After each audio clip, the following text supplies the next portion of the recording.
Hey guys, Dave Chang here. Today we have Ruby Tandoh. You may recognize her name from Great British Bake Off, but ever since then she has become a very, very well-respected, well-admired food journalist, and she has written a new book that's coming out.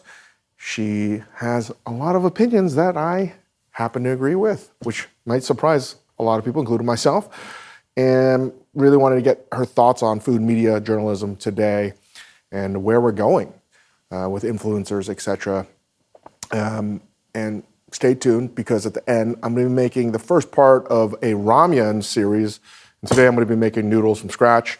We're going to be making sodium carbonate from baking soda and mixing that with some bread flour. It comes out pretty good, so stay tuned for that.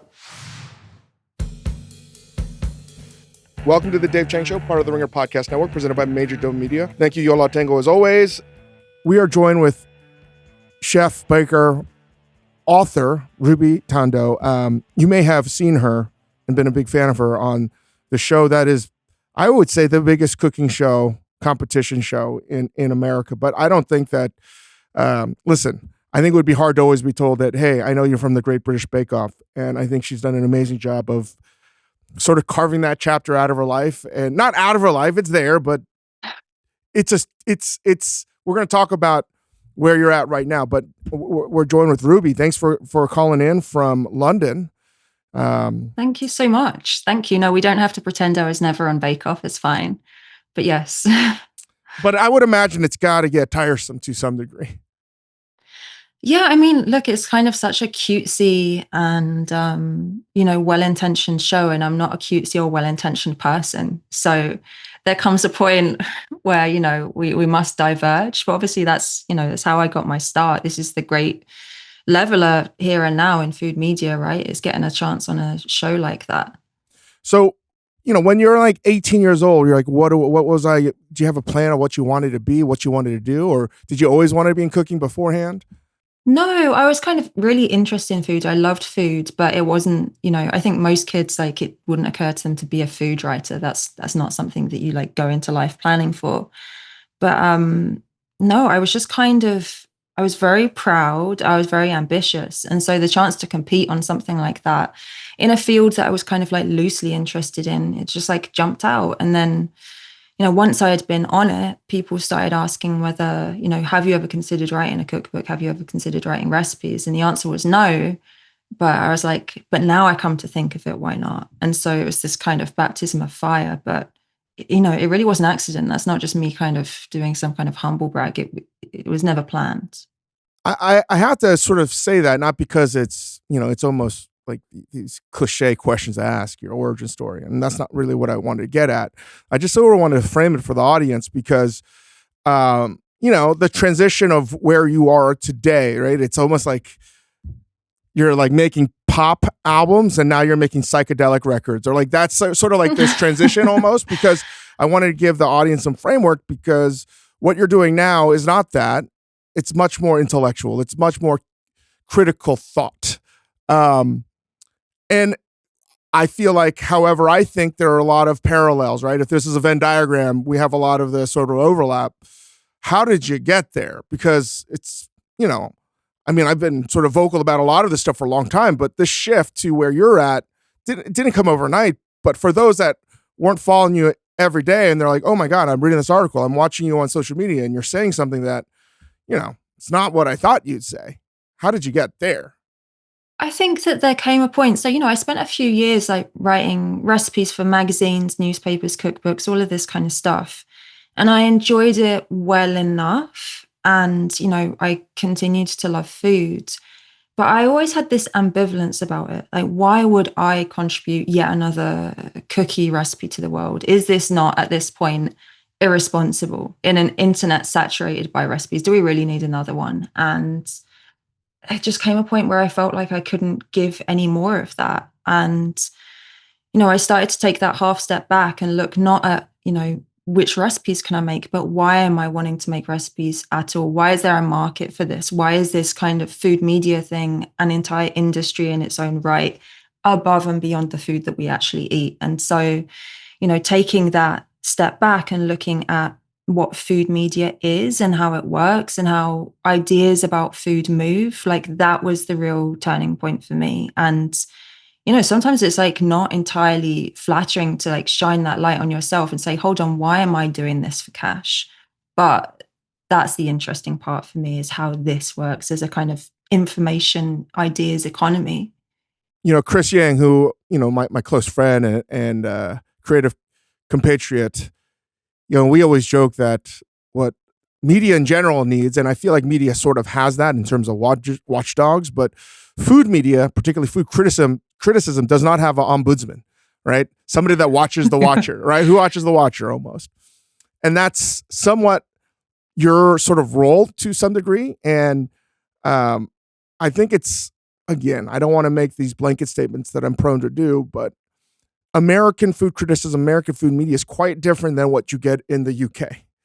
And I feel like we're getting there. I feel like American food media is rapidly becoming the UK food media. So how would you characterize the state of the union today, 2025, of what is food media to you? I mean, I'd be really curious about what your view is on British food media, because I mean, from where I'm sitting, it is very much behind what happens in American food media. And I think by virtue of not really having, we didn't have things like Gourmet and Saveur. It just didn't exist. There were kind of practical homekeeping magazines, and then there were the mainstream newspapers. So nearly everything came through those mainstream newspapers, and so was framed really as a kind of lifestyle kind of stitch in. It wasn't a kind of area of like fruitful discussion, interrogation in its own right at all. So yeah, we had kind of almost nothing until quite recently. And I think even in the last 15 years, British food media has kind of become thicker and richer and more diverse and kind of more curious. That even has been following in the footsteps of what's happening over there. Honestly, so many food publications here are in the Lucky Peach kind of mold, or we've been kind of gleaning ideas from Instagram, from TikTok and things like that. So yeah, it's kind of like for a long time been uninspiring, but recently, I'm really seeing people just sick of the state of affairs. Really? Yeah. Like, what, they're sick of the homogenized sameness of it all and the lack of originality. Yeah, I would say like it was maybe kind of about 10 years ago, there was this kind of groundswell of creativity in the UK in food media, and whether that was kind of Substack style things, proto Substacks, blogs, Instagram. I think just people who were kind of really bored of not seeing themselves represented. And even beyond like representation politics, it was just like, do you know what, the stories that are being written about are dull, they're overdone. People wanted foods to be portrayed in a way that was as fun as the food itself. So I think that, we have seen a huge turnaround in the last decade, and it's getting better still. But, I wish we had the breadth and the depth and also like the quality of reporting that you're getting over there. And we have it in some of the publications, but a lot of the newspapers are shrinking in size. What I mean by the UK is the sort of the glorification of gossip, right? That thing. Yeah. Okay. And that's what I think, because those things aren't selling, because the tried and true practical utilitarian aspects of recipes or knowledge, right? There's no more information asymmetry, right? A food journalist writing about some new dish that was not sort of known to the Western world, that doesn't really exist anymore. So there's no more like the audience is almost as knowledgeable as the writer, which is a rarity.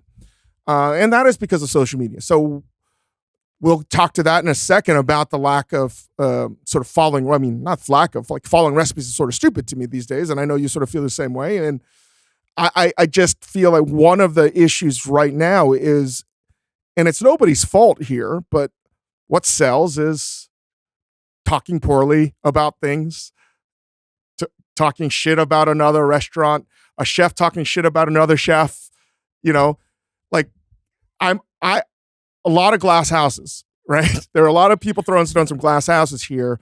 And that it almost always stems now from the critic, and nobody, to my knowledge, has sort of expertly crafted the image of a critic as a personality better than the UK, aka Jay Rayner or A. Gill, and the whole list, right? Like every newspaper there has their own sort of, just like in America, you have Fox News and they're conservatives, MSNBC, they might be liberal.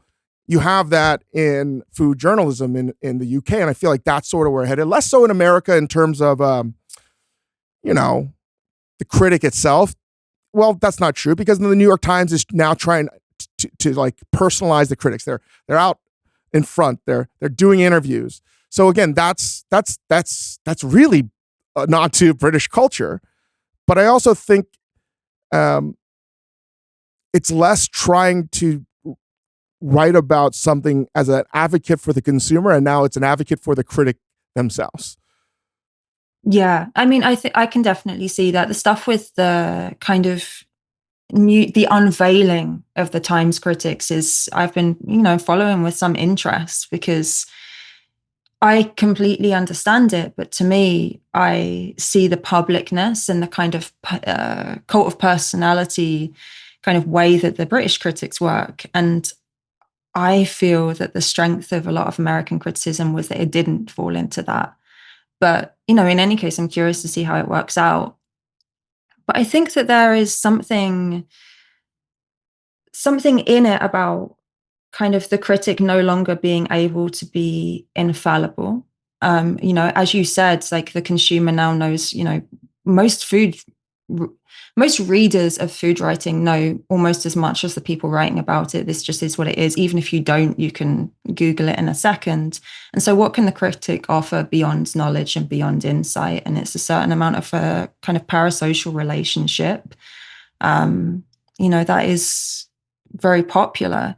But one thing that I am curious about is that question of loyalty. Like, as a critic, are you a representative of consumers? Are you a representative of your newspaper? Or are you a representative of restaurants? Because that's the interesting thing for me. I think in the UK, critics see themselves as working for the newspaper, and their job is to drive sales of the paper. Whether they're successful as a critic is reflected only in the sales of the paper.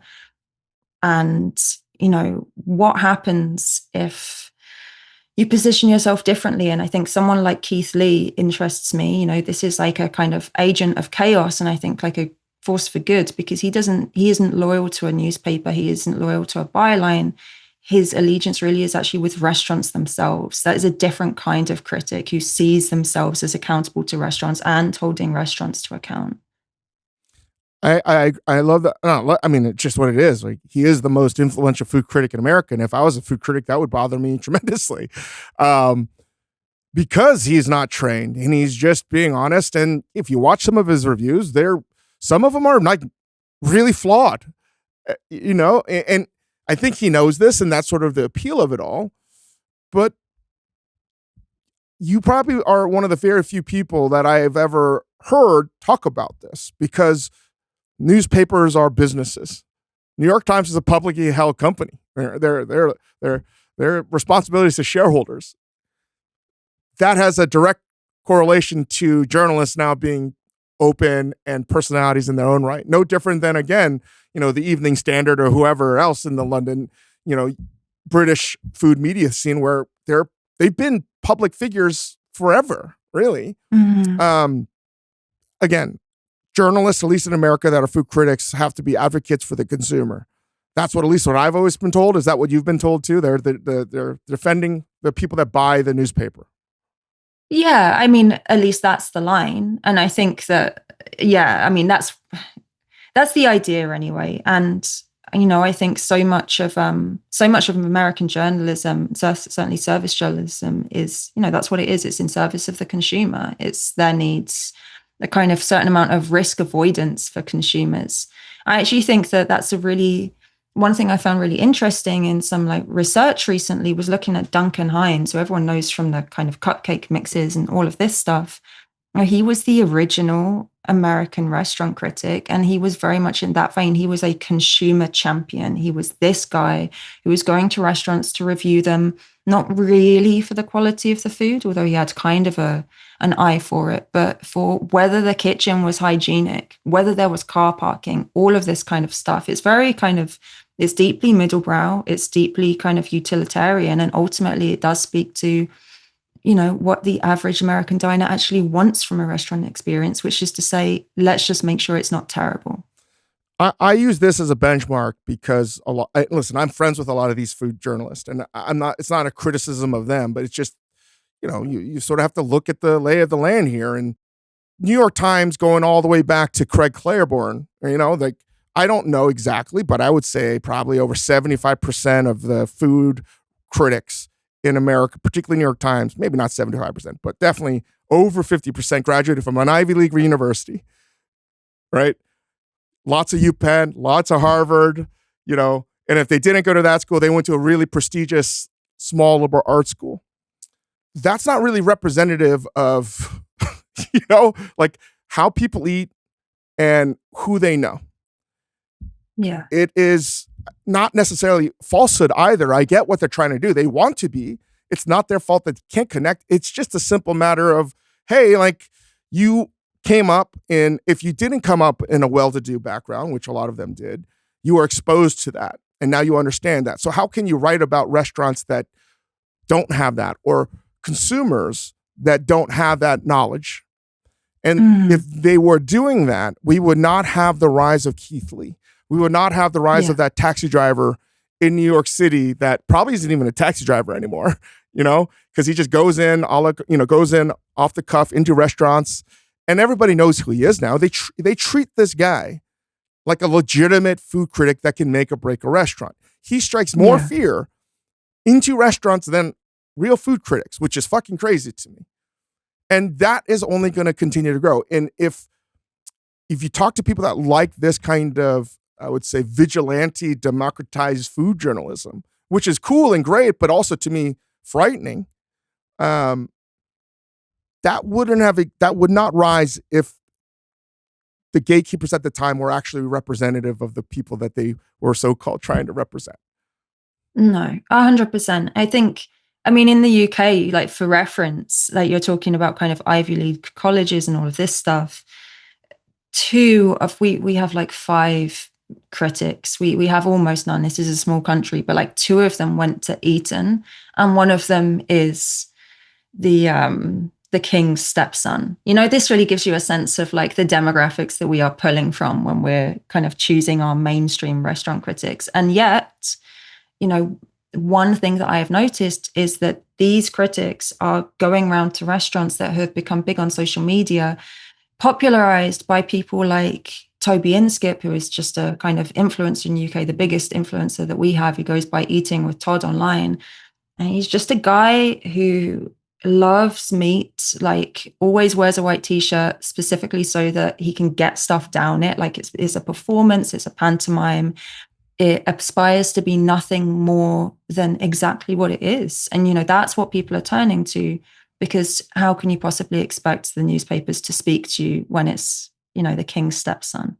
Now, again, I'm not trying to bash anything or anyone. Really, I'm not. I'm just, I am.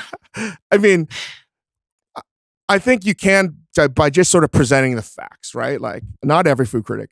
I don't want to get a couple people pissed, right? Some people worked as cooks and like they didn't come from privileged backgrounds, for sure. So apologies. I don't want to make a blanket statement like that, but I would say a lot of them have been. But this is where I struggle. In this world where anybody with a phone can become a food critic, a person of note with power and influence in terms of who goes where, not just in a restaurant, but buying products, right? Because a lot of these people are used to sort of channel their influence so their audience can buy products by consumers, corporations. It's happening. There's no stopping this, and we're probably in the next decade plus of going down this hole in ways that nobody can even fathom. Where I have some concern is I now, at the same time, and I want to punch myself for thinking this, as flawed as the gatekeepers were, they were the only ones judging quality. You know? And that's where I'm like, God damn it. They were, even if it wasn't a good judgment, one of their responsibilities, their purview was to, at least from their opinion, judge if it actually was good, and in an objective way. I have to think an objective way because their credibility is on the line as well, right? You can't be perfect, and yes, personal bias can certainly enter an opinion, but for the most part, they were trying to distinguish, whether it's Michelin Guide or anything else, some kind of quality. And that's my concern now, whether you have businesses or now these democratic sort of food journalism criticism happening, is how do you know if somebody knows if it's actually good, right?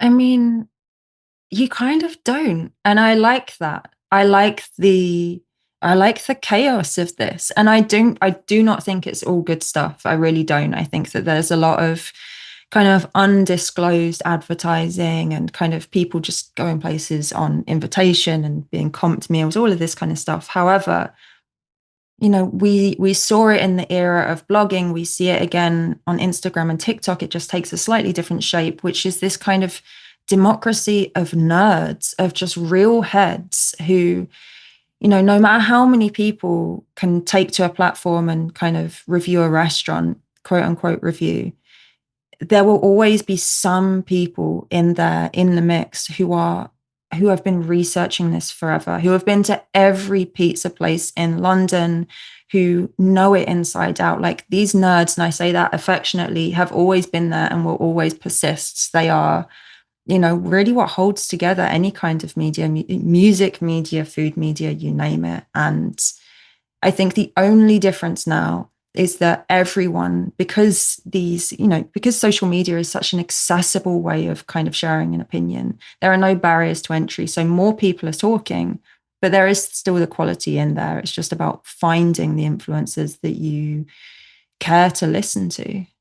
And that's actually where I respectfully don't agree, right? I of course, if anybody loves chaos, that's me, but I've seen it with my own eyes where, I would say the very first bloggers in the early aughts became extraordinary gourmands. And I would say there's probably 100 gourmands in the world that I would trust that actually know what the fuck they're talking about. Some of them don't influence at all. They just like to go out and eat. And I remember the very first days of bloggers, I remember telling people, anybody that takes a photo, they take a tripod out before the iPhone was invented and they're setting it up. We're like, well, they're not just doing this for posterity. They're doing it because they're trying to put it out there in the world. Just send them dishes. Treat them like a critic. And of course it worked. Why wouldn't we do that? And I now see every restaurant doing that. Anybody that takes a photo, a good general manager is going to be like, hey, they're taking a photo. They're probably going to put it on a social media blog. Like, PX them at the very minimum. Now, the question I have is, this is going to sidestep to a wholly different topic that I would love your opinion on, is I always view the world in bluefin tuna versus akami versus otoro, if that makes any sense, right? And I feel like today, in terms of quality, even if you could tell like, hey, this is a really nice piece of dry-aged bluefin fatty tuna, I can tell because it's not, in mayonnaise and sriracha. I'm in a fancy restaurant. I can tell it looks like it's high quality. Almost every influencer is going to value that more than the lean piece of akami. And I don't want to make, again, a generalization, but I feel like it's pretty accurate. My concern is you need to be able to eat the akami without any music on. You need to listen and eat in silence almost. You need to be able to taste how clean and sort of pure and virtuous it is, right? It almost tastes, I won't say like nothing.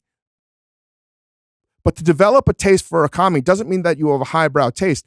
It means you're just tasting it. You're really present. It's not loud. It's not like EDM techno music, which the Toro can be. And we're not even talking about quality anymore. We're talking, can you be able to appreciate something that is not going to get you the clicks, that's not going to be loud and boisterous? That's my concern with the democratic generalization. Like all of these people that are writing and blogging, or not blogging, posting on social media, it's only loud because that's the only thing that gets picked up on the algorithms. I mean, there is definitely something there. I think that what was a real eye opener for me is looking at just like the difference in how TikTok works versus Instagram, at least when Instagram as it was when TikTok launched. So, Instagram is a platform that historically prioritized, the people that you follow. So they might be, I don't know, a chef and a recipe writer, and there is a certain amount of authority in their voice. They have a certain number of followers, and the stuff that got presented to you would be based on that. And so if something appeared in your feed, chances were that it was vouched for by other people who like that creator. So built into that, there's this model of kind of authority, someone who maybe knows their stuff, they're likely to get more traction.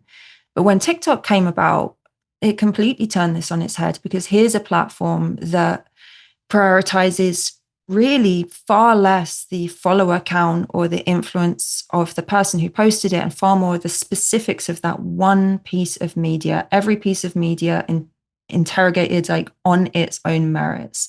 And so, authority of kind of recommendation really just disappears, and you have to rely on a video immediately grabbing people, immediately seizing you in that kind of really algorithmically pleasing kind of high contrast cheese pull pizza shot, the kind of deal. You have to rely on that. And it does tend towards kind of lowest common denominator stuff. However, what I would also say is that, as much as algorithms can drive us towards liking like the easiest possible things, the loud things, the EDM stuff, as you're saying, I think you can also train your algorithm. And, this has always been the case, regardless of how people are using the internet exactly, is that people find ways to kind of burrow into their niche. And I think one thing I'm scared of basically is being too declinist about this, because a few years ago, I was talking to someone who was, a restaurant critic, like of great power at the top of their game. And there was this moment in the conversation where they used quote marks, air quotes around the word internet. And I was like, I can't be this person. Like, I can't kind of say everything's going to the dogs. I cannot ever put internet in quote marks. And so, yeah, I think that's why I'm kind of really keen to salvage the bits of this new democratized media that are good, as well as interrogating the stuff that I just really don't respect. I totally agree with everything you're saying, right? I've been off really social media. If anything, I've just been reposting since the past 2 years. I just sort of got fatigue, just posting stuff in general. And I know I'm not the only one. I think people in general are like, oh, I'm just a little bit over this. There was an article, I think, in the New York Times recently about people just don't even post the things that were personal, that like, hey, a slice of cake, right? A simple slice of cake, or hey, it's got to have music behind it. It has to be a video. And just the sharing is gone. And even if you follow somebody, the algorithm doesn't even show your friends anymore. It's something else. And I feel like just people, it's like ennui, but people are just like, okay, I'm over this. I'd rather just immerse myself in the real world to some degree. But everything is at a place when you're posting it that there isn't much nuance. And I don't know. Do you have a solution? I'm really worried about this, because I do believe that if we can't figure out how to educate people, to promote variety, right? Then my great fear in anything in life is the same, right? Everyone's doing the same, and we're rapidly headed there anyway. And I just don't think there's a solution. And yes, there will always be people on the outliers, but those outliers were always a little bit bigger bands on the spectrum. And now they're being much, much smaller. And it just is. I look at plating. You see the same thing on recipes. Everything's the fucking same. And now you can see the zag where, like, we wrote a book over the pandemic about not following recipes. And I know that's something you're an advocate of as well. Like, Samin basically is writing a book that was amazing. That's about like not necessarily following recipes as well. Like, you're seeing this movement towards just doing your intuitive self, but you can't do that. I don't think people are going to follow that. People are really afraid of jumping out of their lane. right? And the people that are intuitive cooks are people that have been in this business a long time. And most of the audience that is following food that are sort of civilians, I don't think it's going to be a large number that jump out of that lane. So what do we do here? And that's why I'm just not really optimistic that we're going to have a future of food media that is a lot of variety. I mean, I guess one way to like look at it is if you were cooking at home in the mid 1960s in America, you know, certainly if you were a white cook, my guess is that you probably had a copy of like The Joy of Cooking or the Betty Crocker cookbook or something like that. And it was probably the same edition that everyone around you had. And you're probably all cooking the same mid-ish versions of like standard waspy American fare, right? And that would have been a canon of like a few hundred dishes. And you know, to be honest, now, if everyone is cooking, you know, the same viral sausage gochujang, like linguine recipe, like, then, you know, to what extent is that different? You just said something that 10 years ago would have been so ridiculous to utter out loud. But you just came out, that's like a real thing now. It's insane.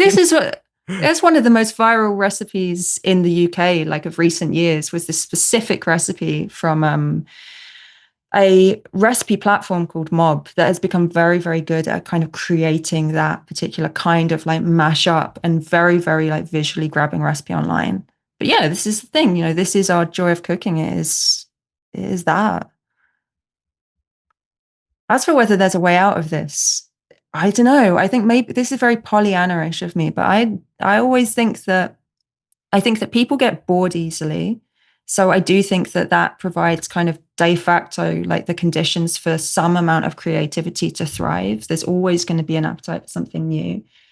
But also I just think that, I don't know, I look around and I can see in London there are kids on TikTok who are, you know, teenagers still, who are kind of going around the city and doing these really funny and really insightful and sometimes quite devastatingly on the nose reviews of areas and restaurants and all of this. I'm seeing, you know, young people who are kind of not coming up with recipes necessarily in that kind of contrived way, but finding really compelling ways to tell the story of how a recipe comes about using video. This is a medium that I can't do. I'm terrible at video. I'm terrible at photos. I work with words, but they know how to kind of create that other dimension. I'm seeing chefs who are resisting like the homogenous plating, like you're saying, and, you know, coming up with ideas that are so stubbornly unphotogenic that really insist on being enjoyed and experienced offline. And so even though there is so much that is kind of really lamentable and lazy going on, I still see so much that's exciting. So the irony again is what happens when unphotogenic plating, ugly delicious as we like to call it, becomes in vogue. Right? Because like that's what's going to happen, and you know it, right? Food's going to look ugly because it's cool to be not polished. And then where do we go from there? It's like a postmodern moment. I mean, but here's the thing: we can either live action reaction to the end of time, or we can kind of carve some path through this that like allows us to follow our own interests. And you know, one piece of writing that I think about absolutely all the time was from 2009. It was in the New York Times. It was Christopher Kimball, and he wrote an op-ed about the demise of Gourmet magazine. And, you know, he was talking about things transitioning onto the internet and kind of crowdsourced platforms like All Recipes and all of this. And it felt actually like very similar to the moment in which we're having this conversation now, right, about democratization of food media. And he said, like, refuse to jump aboard this ship of fools. And he said that, you know, where have the experts gone? We need them now more than ever. And, you know, maybe he had something right about it, but to me, he sounds like a grumpy old man. And I can't let myself do that. I have to hold out that there is a huge amount of good stuff happening. Well, here's and I'd love, again, your opinion on this. This is where I'm cautiously optimistic about where food is going. And this is why craft and the ability to judge quality, I think, is imperative, because that's going to become the catalyst to, I think, the future. If everything becomes the same and there's no more sort of ability to get a head start on somebody with a new kind of dish, right? Because it immediately gets copied in 2 weeks' time. Then the only differentiating factor in a restaurant or a recipe or some pop-up is making the same thing better than the other person, getting better ingredients, more care, more love. At the end of the day, as like, it sounds like a Hollywood movie, like being able to taste care, love, and effort is what changes something from like amazing, to like, I'm never going to forget this dish ever. And that unforgettable dish doesn't have to be this 3 Michelin star bullshit. It just has to taste. It tastes different when you give a shit, right? That I'm optimistic, because it has to happen. I feel very confident. If you look at the way New York City pizza has evolved, you're now seeing little adjustments, because everything's sort of becoming the same in every pizza level. And it's a slow evolution of getting better and better and better. It's remarkable. I do think that's going to happen across the board. The only thing standing in its way is if we're able to let people know what quality actually is.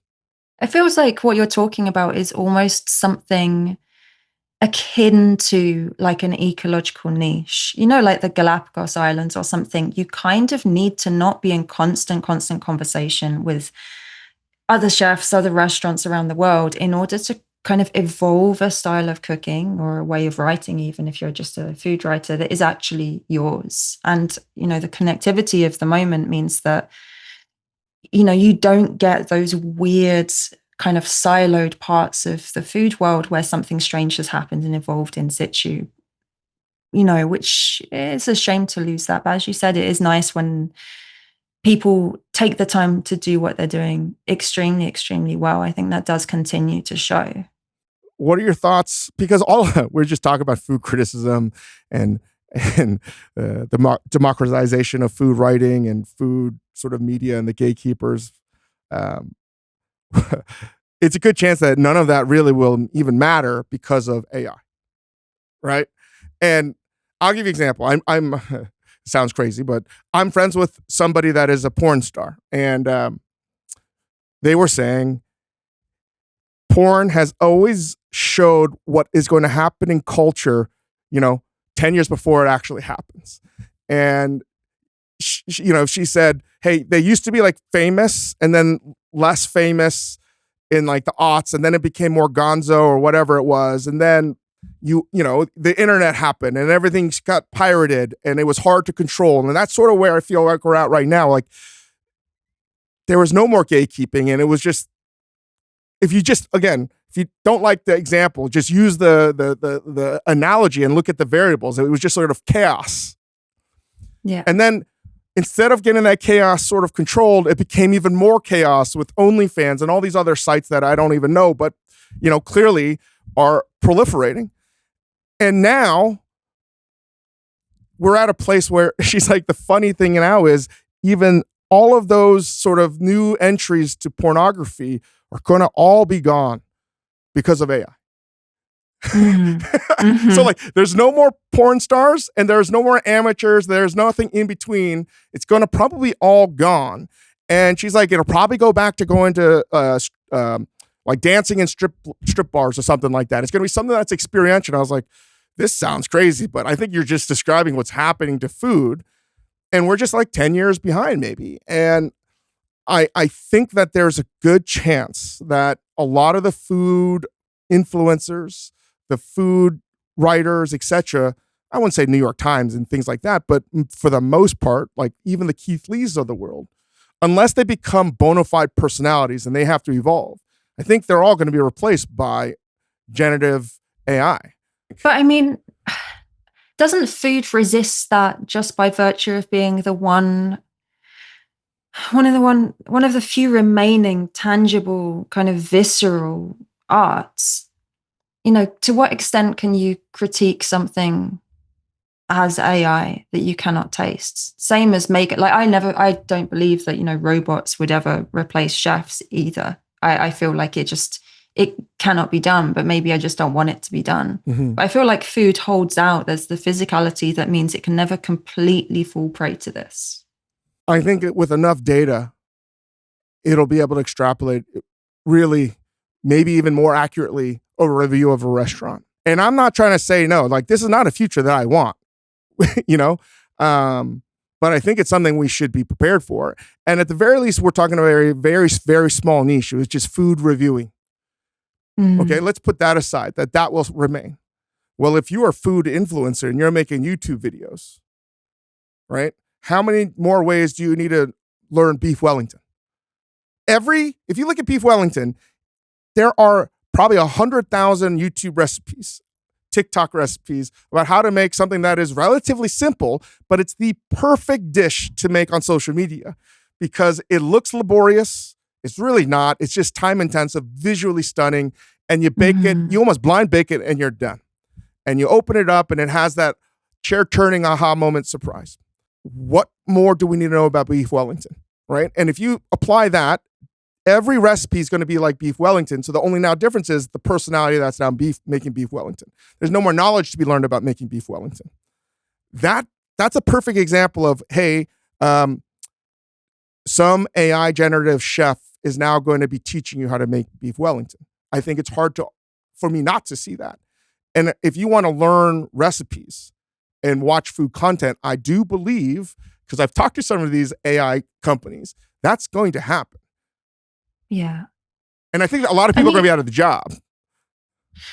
They will. I mean, I think it also, though, reflects to a certain extent how oversized kind of recipe creation, food media has actually become in the last kind of 20 years. Because did we ever need as many recipes as we have put onto the internet? Like, of course not. We didn't need tens of thousands of beef Wellington demos in the first place. But, it became an economy of sorts. It was never like a pure knowledge sharing, like lateral exchange project. It became kind of this maybe oversized economy of recipes that now the bubble has burst, and this reasonably predatory kind of AI way of doing things may step in and present you with just one or two alternatives to a whole internet's worth of okay enough beef Wellington recipes. So, I mean, it's tricky. I hate AI. I hate like what it's generative AI. I hate what it seems to like promise us or threaten us with. But I also have to question why did we create so much stuff? Why were we selling and buying so many recipes all the time for the last 20 years? And, was that bubble bound to pop eventually at some point? No question. Absolutely no question. If you go to chopped.com, I met the individual that started this. It's entirely AI generative. The photos, the recipes. And it was purchased because of the American TV show Chopped. And it was a clever analysis by this person's end because he knew that people might want to go to that URL to find some information about Chopped. And they're going to find so many recipes. And the more people search for stuff on Chopped, the better the AI gets. It's sort of diabolical, right? And it's getting better. And I check in every once in a while. And I was like, oh, if this is only like a year old, I hate to think about how powerful this thing is going to be in another 2 years. So I don't think it matters. And the irony is, not the irony, again, like the consumer's not going to care. We're talking about a small niche. We're talking about the people that actually write and create the stuff couldn't be a smaller niche. So that's why no one actually gives a shit as far as I'm concerned. It's just like, when you're talking about this stuff, do you think that it resonates with people? And not just the people that are consumers. Do you think it resonates with food media? I mean, one thing I think is really interesting in terms of like where this is all going is that we had this kind of boom time where kind of food media kind of really swelled, it expanded maybe beyond a shape that it could really sustain. And now we're seeing all these kind of threats to like organized food media and publications and so on. But from within that jeopardy comes a certain amount of kind of resourcefulness in another way. And I'm thinking specifically about cookbooks here, in that you would have thought, and there was a lot of hand wringing kind of 10 years ago, 15 years ago, about will the internet kill cookbooks? Is anyone even buying cookbooks anymore? And, people make compelling enough arguments for it. But the fact is, what the availability and the abundance of online recipes have done for cookbooks is actually only kill off, broadly speaking, rubbish cookbooks. Kind of really, just like kind of very, very lazily put together kind of TV tie-in basic cookbooks have become genuinely endangered by this stuff.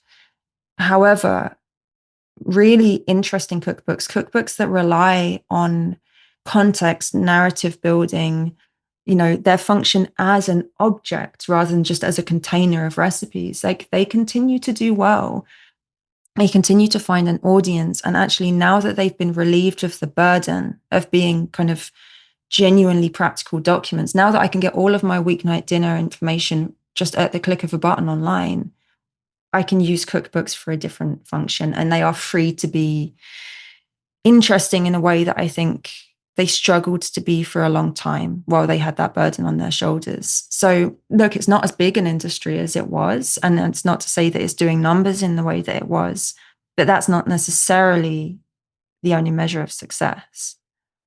Well, I don't want to seem like I'm pushing back, but I agree with the more definitions of success in the cookbook industry as well. But, having talked to our publisher as of late, there's a great concern, at least in the cookbook world, at least in America, that, oh my God, people aren't buying cookbooks anymore.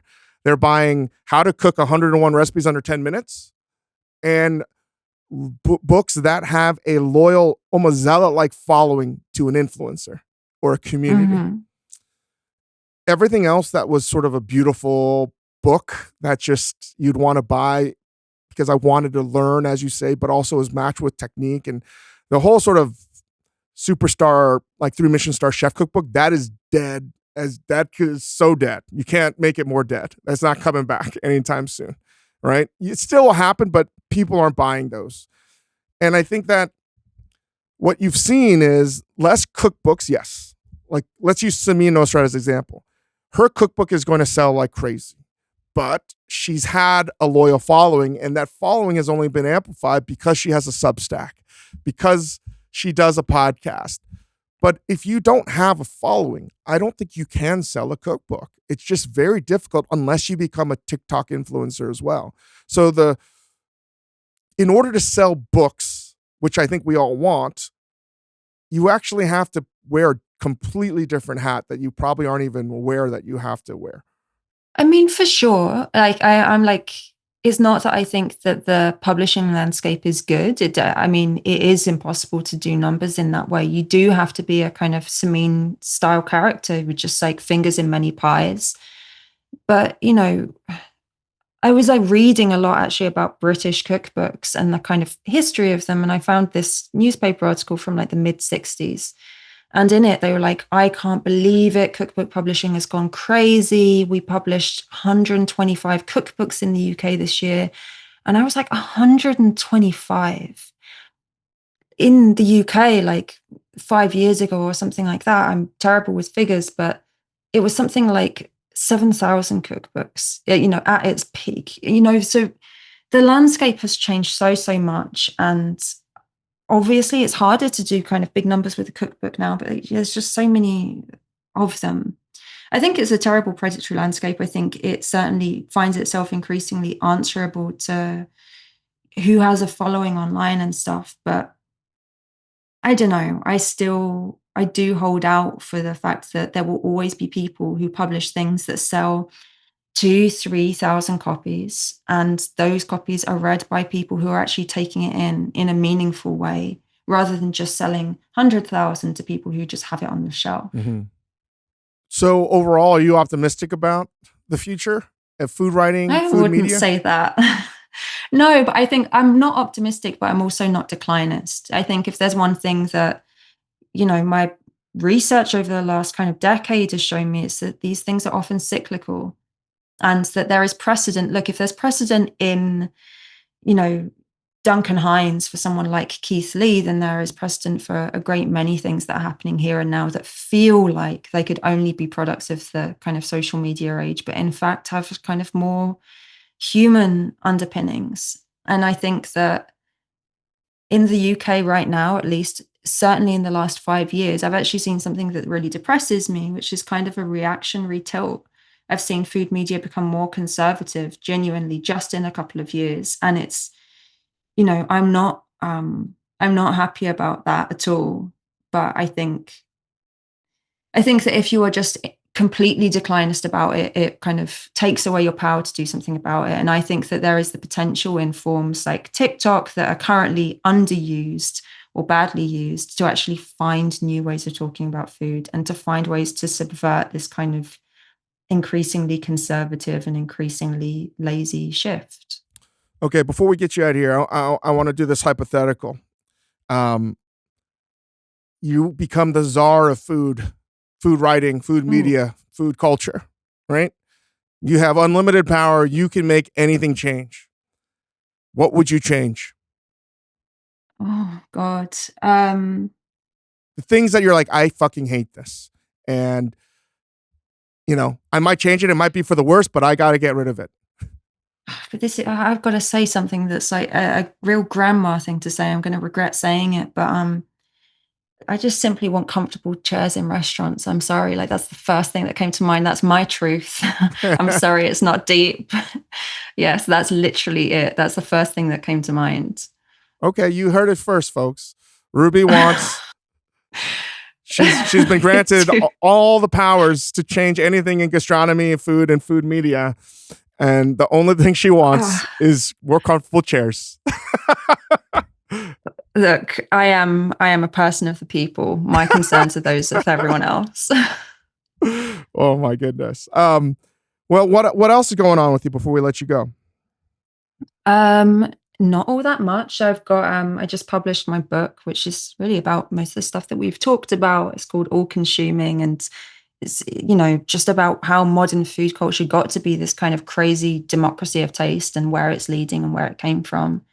And what else am I doing? Oh, I'm reporting a piece at the moment about Texas barbecue getting huge in the UK. Whoa. This is I've always it's a scene. I've always used this as the barometer, and I have, for those that know me, as this is a sign when we've gone too far. All right.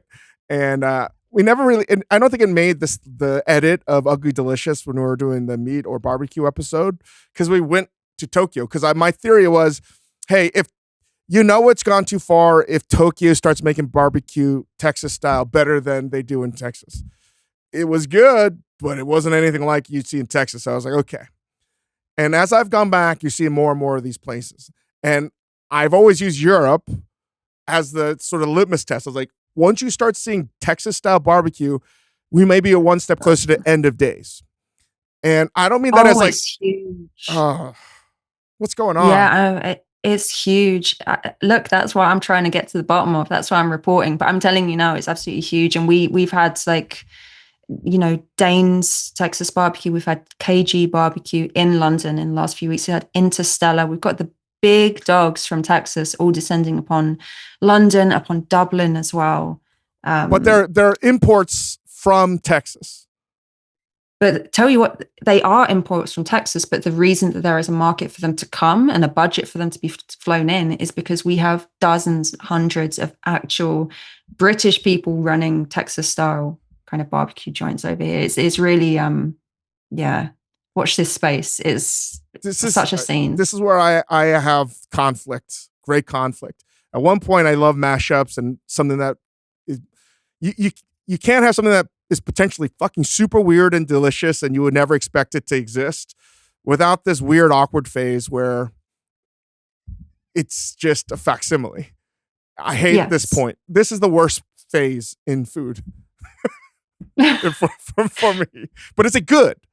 Are these places good? The non-Texas imports, are the local UK Texas style barbecue shops good? There is good stuff. But there is good stuff. What's the decor? Is it, is it like going to when someone opens a British pub here and I'm like, I'm in Disneyland. This is not a British pub. This is a Disneyland version. Am I walking into a place that looks like a Texas Disneyland version of Texas? Oh, 100%. Like the whole thing is just like cowboy hats and country music soundtracks and but that's what I'm fascinated by. Like as a writer, I love moments where food culture gets mistranslated as it slips across a border, as it slips into a new place. I love these kind of mistakes and kind of flattenings that happen and figuring out, well, what is going on here? Why is everyone obsessed with this? What's a good title for maybe your next book? Mistranslated. I think that would be pretty good. I'll take that. Thank you very much. That's pretty good, right? That would be a good one. Yes. Well, I'm excited to read that and dig in further in your book. Well, it's been super cool to see your sort of career arc and where you're going, and I think you're one of the very few people doing the good work. So thank you so much, Ruby. Thank you so much. It's lovely talking to you. Thank you, Ruby. Go check out her book, All Consuming: Why We Eat the Way We Eat Now. Hey, really happy that she's tackling these subjects in food. That's it for that. And we're going to get into a quick Ask Dave. And remember, you can keep on sending those questions into askdave@majordomomedia.com. Dave, what's our Ask Dave? Our Ask Dave today is from Vlad from New York. Vlad, majordomo level, actually 4, but I like to think I'm a 5. Vlad's favorite dish to make is Sichuan eggplant stir fry on rice. And Vlad's best meal was at Monk in Kyoto, while his bucket list meal is El Cano in San Sebastian.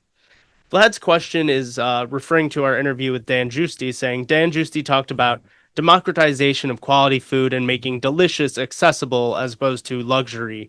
Do you think this trend will accelerate in the US? And do you think we'll see more dining concepts at accessible price points where cheaper doesn't mean less delicious? No, Vlad, I'm sorry. I don't think we're going to get cheaper food. I don't think we're going to get cheaper food until we can figure out a lot of the supply chain issues here in America. I think food is only going to continue to get more expensive just because we actually do have inflation as well. I think it's 3.5%, 4% or something like that right now. There's just no way food's going to get cheaper. That's just the unfortunate reality of it all. And if it does, it'll probably be less delicious, right? But in general, it would be amazing if we could make things cheaper. And I think that if it is cheaper, it's going to be something, like Soylent or a protein shake that is just the macronutrients and doesn't have anything else. But if that happens, it just means it's not delicious. It's effective, it's useful, it's utilitarian, but it's not going to be delicious. And I hope to be wrong, but in no way do I see food getting more cheap and more delicious. That probably can only happen if we're starting from zero all over again. So I hate to be so morose and sad and pessimistic, but that is just the case. Yeah. And just give me some data point as to, without doing any homework, I just don't know if deflationary food pricing in a developed country like America. I just can't see that. So I wish it were true, but if that does happen, something fucking terrible has happened. That's basically the way I think about it. But sorry, I couldn't answer that question. And you should definitely get to El Cano. It's getting harder and harder to get reservations there. So just a tip, just try to get a lunch reservation. I think that's the better move anyway. And before we go, just a big shout out to Tim from Vail, who asked about opening up a second location. And that's the third Ask Dave winner. And keep on sending those questions to the askdave@majordomomedia.com. And we're going to keep on rewarding prizes. All right, Dave Chang here. And we're going to be making ramen. And that's going to be broken up over sort of 2 episodes where I'm going to be making the ramen noodles. I will also be making the ramen broth, and we'll be assembling the whole thing. But to start off, I'm going to make ramen noodles. And originally, when I opened up Momofuku, I could not find a manufacturer that would make ramen noodles for me because Well, there were ramen noodles. They were frozen and they were coming from Japan. But fresh ramen noodles just didn't exist. And there's a big difference. There was a lot of Asian noodles. There was a lot of lo mein. And ramen actually derives from Chinese lo mein, which is noodles. And the reason why I was having difficulty, at least in New York City, and there was plenty of manufacturers of fresh noodles, was they did not want to sully their machines with kansui, which is an additive that changes the structure and the gelatinization point of the noodles, making them more yellow, but also really important in ramen because when you raise the gelatinization point, because you change the pH of noodles, which is a lot to say, and I'll explain all of that in a second, it prevents the noodles from actually disintegrating in a hot broth. So that is important in, say, ramen noodles, and maybe less so if you have, say, soba noodles in a hot broth, because they're not, you're not intending it to be in such hot broth that's going to continue the cooking and disintegrate the noodle. So the important part of kansui additive to noodles was it changes the color, so it's more yellow, sometimes green, which is what you don't want. It also gives it elasticity and more chew, and it raises the temperature as to how the noodle will actually last in hot broth. That being said, there were other ways you could change the elasticity and make the noodles more chewy, because so much of ramen was the chew. So I would dry them, we'd age them, and for a long time we couldn't get the right noodles, and people would complain that the noodles were too soft, but I just didn't have the capacity. We were 24 seats, 600 square feet, and we were doing at times 350 covers a day. There's no way we could make that.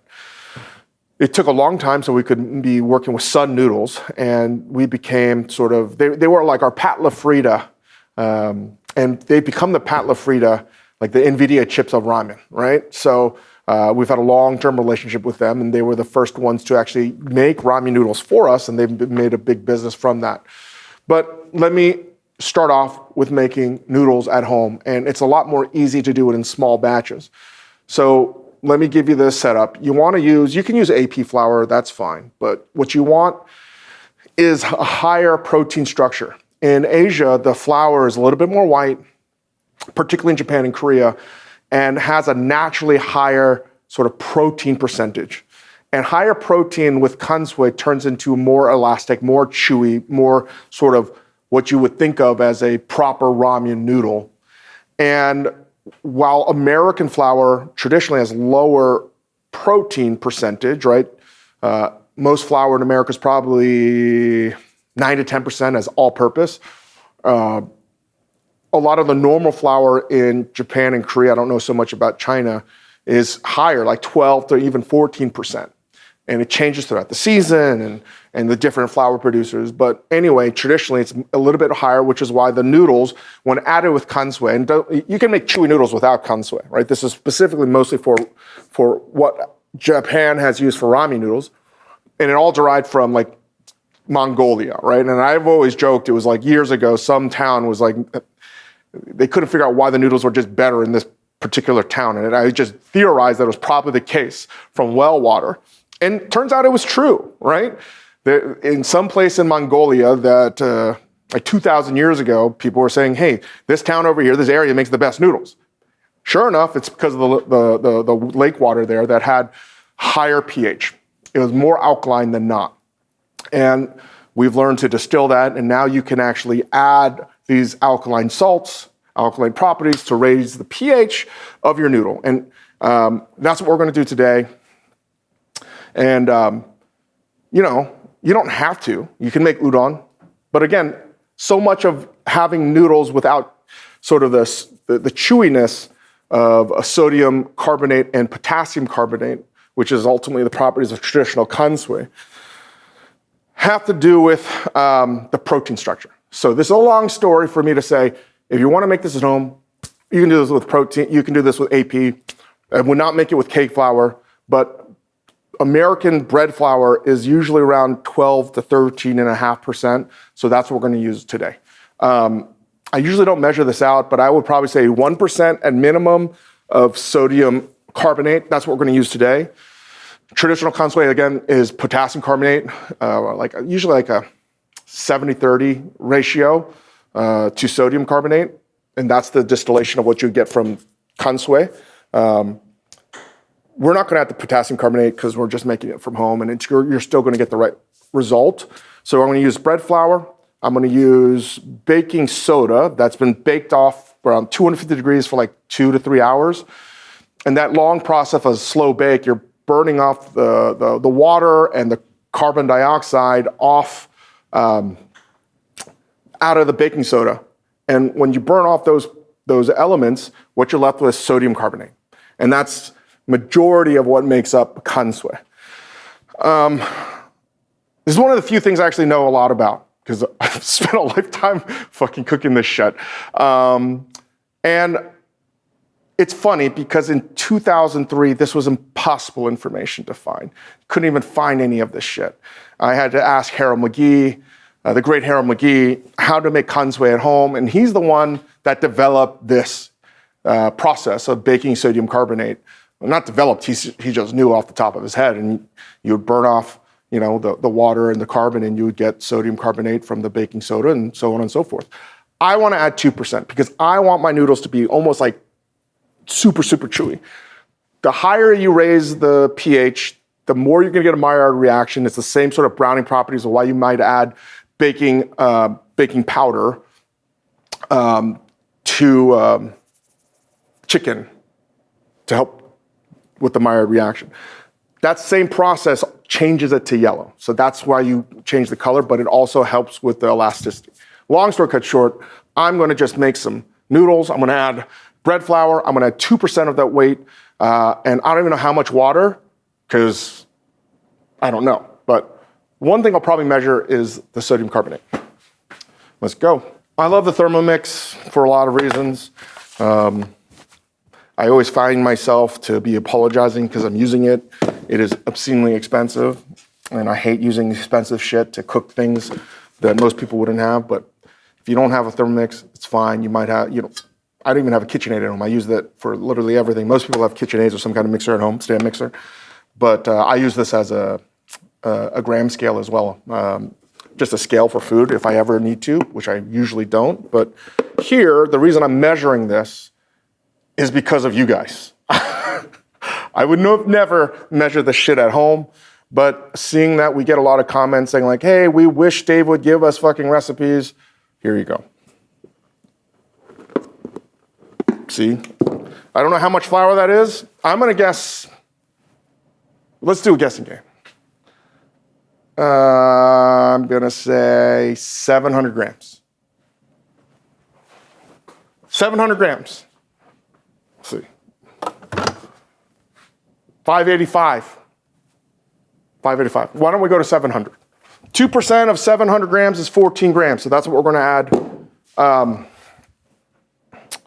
to this. And again, I like using grams. I'm just as guilty of using the imperial system. But again, I always say, when drug dealers moved over to the metric system, if drug dealers are selling their drugs in grams, it means it's more accurate. So should you. So I'm going to add 7 grams of sodium carbonate. And again, this is the baking soda that's been baked off for about 3 hours, a little over 2%. I'm going to add some salt. Salt has a big role in the chew of a noodle as well. And the reason why you want this to have the chew is ramen, if you don't know, is served at a temperature that might hurt you and might burn your mouth. So usually, because I'm going to say it, American people, aka white people, don't like to eat their soups super hot. I've seen hundreds of thousands of these moments where they're just waiting and waiting and waiting to eat something that is at a suitable temperature. Problem is, by the time they eat it, it can get sort of mushy. It's not my fault. It's definitely your fault. And it's no restaurant's fault that serves ramen at a proper temperature. All right, water. Here's another thing where if this is a proper noodle shop, I would measure the pH on this water. This matters a great deal. Like, for example, even though it's not water that we're using or a restaurant that is serving something completely different, I know that there's a certain sushi chef that only cooks his rice in Evian. Oh. It's crazy because he knows this. He's measured everything out to that degree, and it's a consistent source of water. So water literally makes up all life, it has a humongous role. Not just bagels and pizza, but also noodles. So if I was really trying to dial this in, I would make sure that the pH was going to be perfect balance to this water. And LA water, I'm glad that we have running water. I'm just saying it's fucking total shit water, because literally it's like shit water. It is not delicious. You know what the best tap water in the world is? New York City. There, I said it. I'm gonna start blending this in and adding the water. Well, you know what? Because I'm trying to give you a recipe.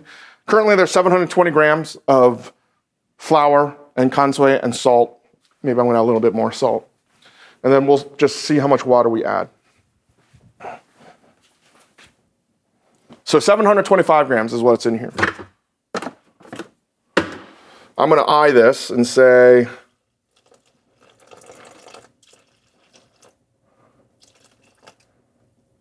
"300 grams of water. 316 grams of water to be exact." Let's see what the fuck happens. This is on the dough mixer thing. So if you want to do this in a stand mixer, just use a dough hook. You can also mix this by hand. I need to add more water, right? Again, I just never measure shit out, but I can just feel it. And it's there, but it needs some help. And I think 100 grams should get me there. 130 grams. I think I got the water right, and I'll show you in a second. So I'm gonna let that mix for about like 4 minutes. Again, like I probably would do this by hand, but there's a lot I can't do physically anymore. And my shoulder's still under reconstruction. I just physically can't do it. So I'm gonna let this do most of the work for me. But it's important to work the shit out of the dough. The more you work it, you're gonna develop more of that gluten, develop more of the elasticity, and that's gonna be crucial again to getting that right sort of consistency on the noodle. I would also say if you're gonna do this in a KitchenAid, careful, you're gonna burn the shit out of your engine on that.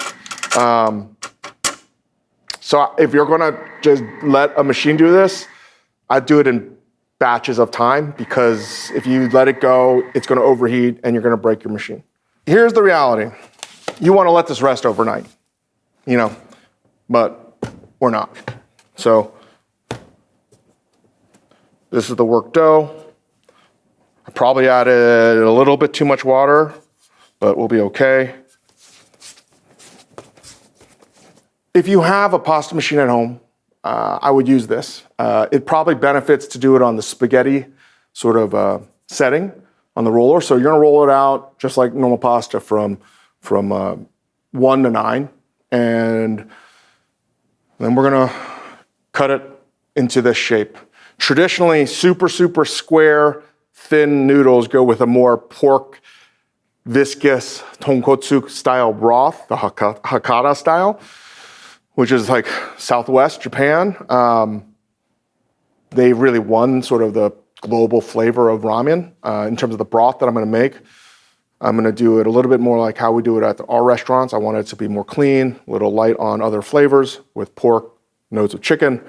And I would probably do this a little bit thicker, but since this is, again, not a restaurant, I'm just telling you, this is probably not how we would cut noodles in a restaurant. But I think for home, you can do this. And here's the other thing. Pre-kids, I'd say don't fucking make this at home. I've learned as I grow up to shut the fuck up sometimes and just realize there might be moments that you might want to make ramen. And currently, my kid loves ramen, and guess what we've done? We've made noodles from scratch. So don't always listen to me. Just cutting this dough, and you can see that this was that color. It's a lot more yellow in hue, and it's gonna darken in yellow. It's gonna darken a little bit, like it's gonna change a little bit more. And that's what we want. And that is because of the sodium carbonate.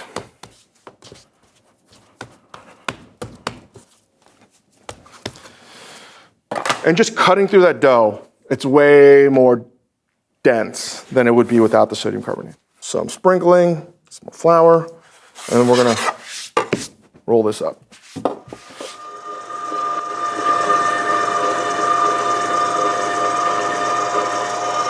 So I'm folding it over like a book on the biggest setting. And almost not like you guys wouldn't make puff pastry, but sort of like making puff pastry. And then bringing it, swapping it out. So, because I want to get all the gluten structure aligned as much as I can.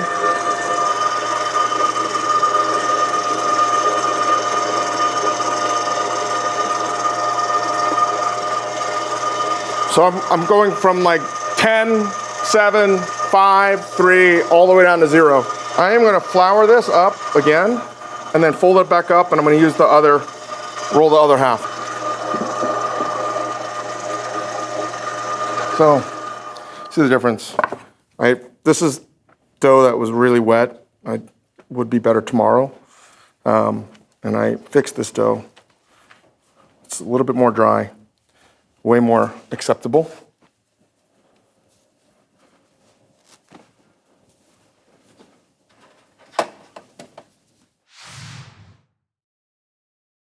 That's it today for our podcast. Thanks for listening. Subscribe to our show on Spotify, YouTube, at The Dave Chang Show. Send us your Ask Daves again and give us 5 stars. Thank you to everybody, and we'll talk to you soon.